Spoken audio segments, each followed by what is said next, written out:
pour le groupe Les Républicains. Merci Madame la Présidente. Je voudrais à mon tour féliciter et remercier les rapporteurs pour leur excellent travail. C'est vrai que c'est un texte extrêmement riche qui reprenait d'ailleurs un grand nombre des dispositions qui étaient dans le projet de loi de Frédéric Lefebvre, dont j'étais le rapporteur, que vous n'aviez malheureusement pas voulu voter, alors que vous auriez pu le voter, puisque vous avez ensuite parfois et intégralement repris un certain nombre de nos propositions. Mais enfin, à la fin, je ne peux que m'en féliciter.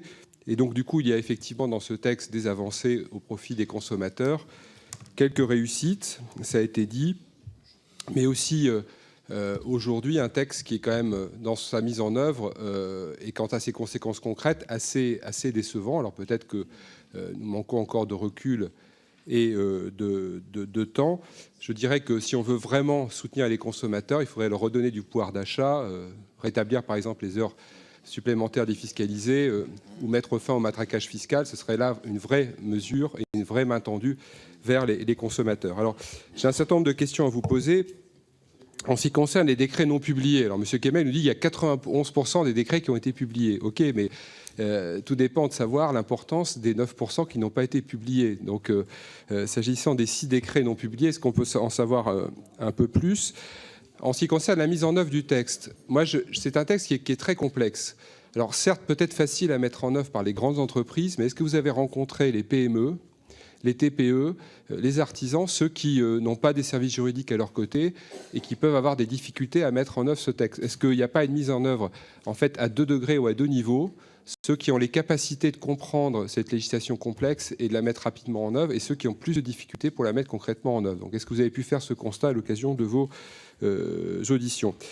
En ce qui concerne les ventes en ligne, alors ça a été abordé par Monsieur Abad, mais ça me semble être un point extrêmement important. On voit bien que les habitudes de consommation sont en train d'évoluer très très rapidement.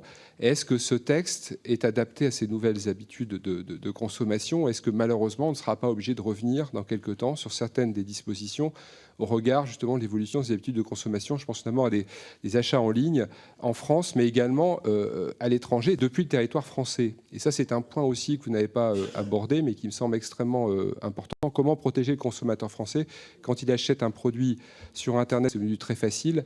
À l'étranger. Alors, il y a le droit européen qui peut intervenir, et puis en dehors de l'Union européenne. En ce qui concerne les actions de groupe, est-ce que ce dispositif est vraiment adapté à notre pays? Est-ce qu'on peut vraiment trouver une voie entre la nécessité de protéger les consommateurs d'un côté et éviter les abus qu'on connaît par exemple aux États-Unis de l'autre? Moi, j'en suis pas absolument certain, et ce qu'on constate aujourd'hui semble le démontrer.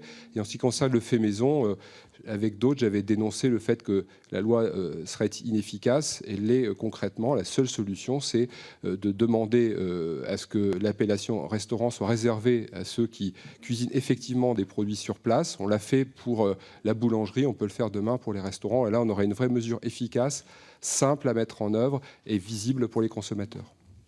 Merci, Monsieur André Chassaigne pour le groupe GDR.